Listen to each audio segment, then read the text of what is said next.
بقول ان احنا يمكن قبل ما نطلع الثورة يوم 23 يوليو او يوم 22 يوليو ليلة 23 يوليو، لو كنا نقعد نحسب العملية بورقة وقلم فكنا نجد ان النجاح يمكن احتماله ضعيف.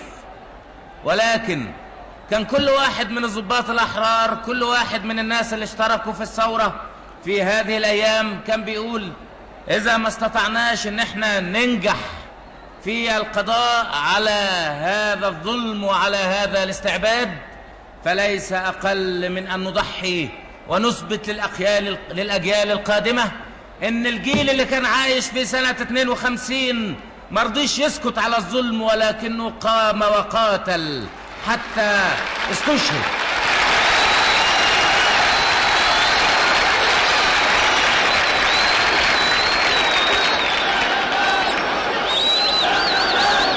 الضباط اللي كانوا موجودين سنة 52 يوم 22 يوليو زي النهاردة من أجل القيام بالثورة كانوا حوالي 90 ضابط في هذه المنطقة. القوات اللي كانت معانا كانت قوات قليلة. الخطة اللي كانت موضوعة يمكن لم تكن قد بلغت لكل الناس. اللي أنا بذكره يمكن زي دلوقتي يوم 22 يوليو سنة 52 كنت بمر على الضباط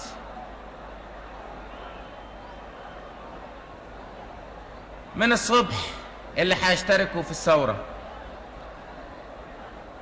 وكان كل ثقة وإيمان في الله وفي هذا الشعب. الظهر اجتمعنا أو بعد الظهر اجتمعت القيادة وتقرر في هذا اليوم أن تنفذ الثورة. كان مفروض أن الثورة تنفذ في الليلة اللي فاتت، ولكن أجلت الثورة لأن الخطة لم تكن كاملة. وسهر عبد الحكيم عامر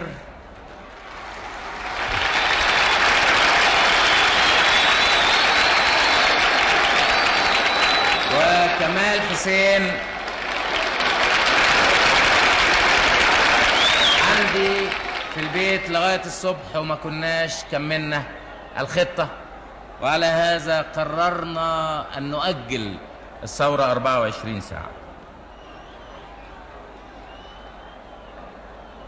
زي دلوقتي يوم 22 يوليو من 10 سنين كان كل واحد بيمر على الضباط، أنا كنت بمر على الضباط، كل واحد كان مع الضباط اللي متصلين بيه. كنا على ثقة إن ربنا هيكون مع هذا الشعب لكي ينتصر.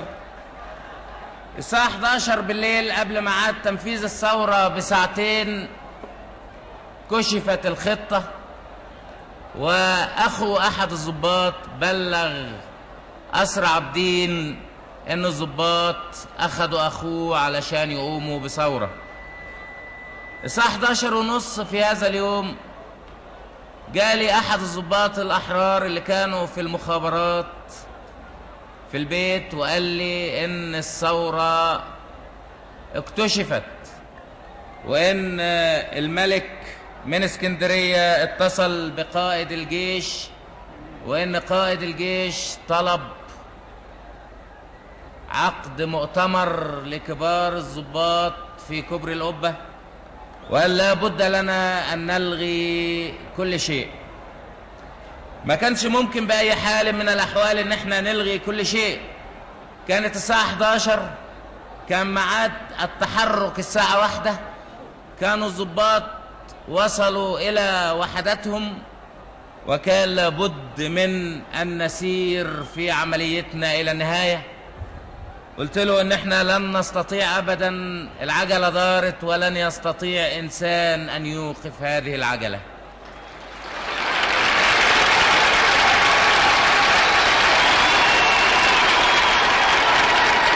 وقلت قلت له ان احنا نستطيع ان نتصرف ونستطيع ان نتحرك ونستطيع ان احنا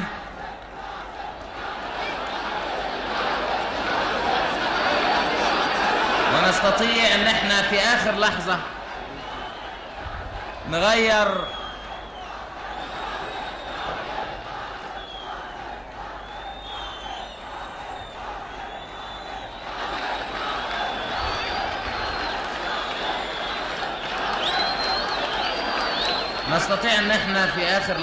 نغير الخطة، وان الامر اللي اداه الملك او الامر اللي اداه قائد الجيش بجمع كبار القادة في القيادة بيدينا فرصة ذهبية لاعتقالهم كلهم بعملية واحدة.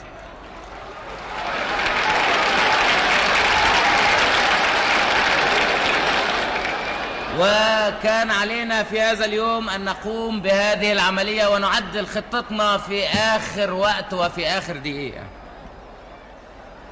بعدين نزلت من البيت وعديت على بيت عبد الحكيم عامر، أخذت عبد الحكيم عامر علشان نحصل على قوات من أشلاء العباسية، ولكن كان الطرف الآخر قد سبقنا، وكان البوليس الحربي قافل المداخل، وقلنا نطلع على كمال حسين في الماظة ونجيب قوات من هناك علشان نعتقل القادة. وفي السكة حصلت حادثة إن دلت على شيء فتدل على التوفيق. كان مفروض أن التحرك بيكون الساعة 1، ولكن في واحد اعتقد ان التحرك الساعة 12 اللي هو يوسف منصور صديق، واتحرك قبل الميعاد بساعة. فقابلناه في السكة قلنا له ايه اللي محركك بدري؟ قال الميعاد 12.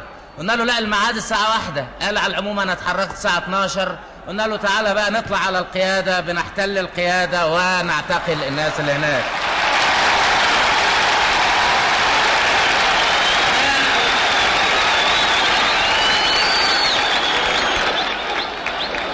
إن دل على شيء فيدل على التوفيق.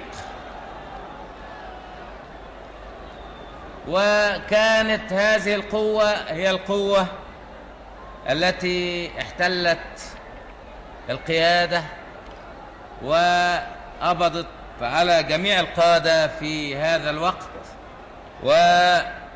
وبهذا مكنت للثورة من أن تسير في عملها. طبعا قبل كده كل وحدة وكل